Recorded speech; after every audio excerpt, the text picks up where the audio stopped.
Okay. And OG next ఎలా ఉండబోతుంది?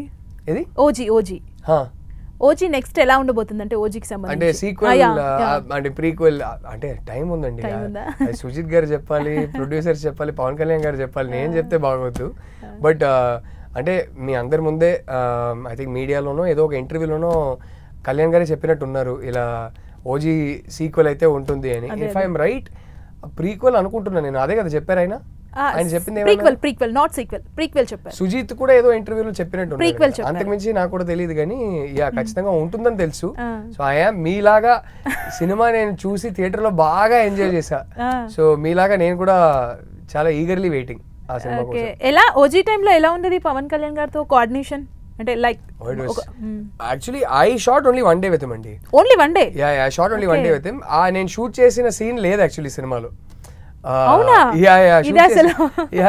But it was a lovely experience. That one day was such a dignified, decent gentleman and hello andi hi ఆ type. నాకు అసలు అంటే మనం చాలాసార్లు స్క్రీన్లో చూసిన వాళ్ళని సడన్గా బయట చూస్తే అది ఒకటి ఉంటుంది కదా, క్యూరియాసిటీ, వాళ్ళనే చూస్తూ ఉండాలనిపిస్తుంది. So I was like that, but I was very sweet about it. So అంటే ఆ టైంలో చూసినప్పుడు ఇప్పుడు మీరు ఒక డైరెక్టర్గా రకరకాల స్టోరీస్ రన్ అవుతుంటాయి మీకు. నార్మల్ షూట్లో ఉన్నా ఏ వర్క్లో ఉన్నా కొన్ని స్టోరీస్ కనెక్ట్ అవుతుంటాయి. పవన్ కళ్యాణ్ గారికి నేను ఇలాంటి స్టోరీ చేస్తే బాగుంటుంది, నేను పవన్ కళ్యాణ్ గారిని డైరెక్ట్ చేయాలి అనే థాట్స్ వచ్చాయా? డైరెక్ట్ చేసే అవకాశం దొరికితే చాలా బాగుంటుంది కానీ అలా ప్రెసెంట్లీ అయితే మైండ్లో అలాంటిది ఏం లేదండి. సో నేను యాక్చువల్లీ ఏ టైప్ అంటే నాకు ఒకరిని చూసి అరే వీళ్ళతో సినిమా తీయాలి అనే టైప్ కాదు. నాకు లైఫ్లో ఏదో ఒకటి చూసా, ఏదో ఒకటి ఎక్స్పీరియన్స్ చేసా, ఏదో ఒకటి విన్నాను, అలాంటి చిన్న చిన్న థాట్స్లో నుంచి స్టోరీలు పుడతాయి. ఆ పుట్టిన తర్వాత అరే ఇది వీళ్ళతో చేస్తే బాగుంటుందా, వాళ్ళతో చేస్తే బాగుంటుందా అనే థాట్ అప్పుడు వస్తుంది. సో నేను యూజువలీ ఇప్పుడు నాకు ఈ హీరోతో పని చేయాలి, ఈ హీరో కోసం ఒక స్క్రిప్ట్ రాసుకోవాలంటే అదొక స్కిల్ సెట్. కొందరికి ఆ టాలెంట్ ఉంటుంది. ఆ టాలెంట్ నాకు ఇప్పుడు దాకా అయితే I never been able to like కొన్నిసార్లు ప్రొడ్యూసర్స్ వస్తారు, ఈ హీరోకి మీతో చేసే ఇంట్రెస్ట్ ఉంది, మేమేమో ఆ హీరోకి అడ్వాన్స్ ఇచ్చామో, ఆయన డేట్స్ మా దగ్గర ఉన్నాయి, ఈ హీరోకి ఏదైనా కథ ఆలోచించండి అంటారు. ఇది 2-3 సార్లు జరిగింది. ఒక హీరో కోసం సినిమా కూర్చొని ఆలోచిద్దాం అంటే నాకు ఎందుకో అసలు రానే రాదు. రానే రాదు. అది ఫస్ట్ స్టోరీ రావాలి. సో ఒకవేళ అవకాశం వస్తే ఎలాంటి దానికి మీరు వెళ్ళాలనుకుంటారు పవన్ కళ్యాణ్ గారితో? లవ్ స్టోరీయా, ఏ జోనర్? అది ఐ థింక్ అలా ఇప్పుడు ఫర్ ఎగ్జాంపుల్ కళ్యాణ్ గారు లాంటి పెద్ద హీరోతో ఒక అవకాశం దొరుకుతుందంటే, ఒకటి నా దగ్గర ఆల్రెడీ ఒక కథ వచ్చింది, అరే ఈ కథ కళ్యాణ్ గారు చేస్తే బాగుంటుంది అన్నప్పుడు కళ్యాణ్ గారి దగ్గరికి వెళ్తారు ఒక డైరెక్టర్.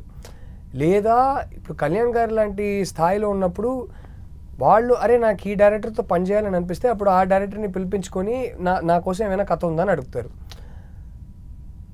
సో అప్పుడు ఆయన అడిగితే ఆయనతో ఒక డిస్కషన్ పెట్టుకోవాలి కదా. నేనే కాదు ఏ డైరెక్టర్ అయినా అలాంటి ఒక అవకాశం వస్తే, సార్ మీ మైండ్లో ఏముంది, నెక్స్ట్ ఎలాంటి ఒక సినిమా తీయాలని మీరు అనుకుంటున్నారు అనేది ఉంటుంది. ఇప్పుడు ఆ కళ్యాణ్ గారితో నాకు లవ్ స్టోరీ చేయాలని చెప్పి ఆయన దగ్గరికి వెళ్తే ఆయనకి చేయాలని ఉండాలి. ఆయనకి అరే ఇప్పుడు నేను ఉన్న సిచ్యువేషన్కి ఇదే కరెక్ట్ అని ఆయన ఫీల్ అవ్వాలి.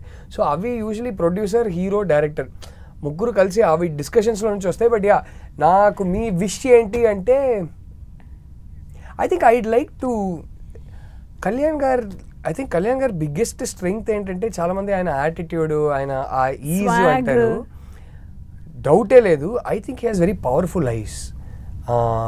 He has very very powerful eyes. ఐస్లో ఒక ఫైర్ ఉంటుంది. ఐ స్టిల్ రిమెంబర్ భీమ్లా నాయక్లో ఒక షాట్ ఉంటుంది, బస్సులో కూర్చుంటారు ఆయన, ఇట్లా తిరిగి చూస్తారు, he has a power in his eyes. So I would like to do a drama with him. where there are a lot of close-ups and you can use his eyes well, and you can use his eyes to convey intense emotions. I think I would personally like to do that with him, but he should want to do something like that. So వాళ్ళకి ఇంత పెద్ద heroes కి చాలా calculations ఉంటాయి. So yeah.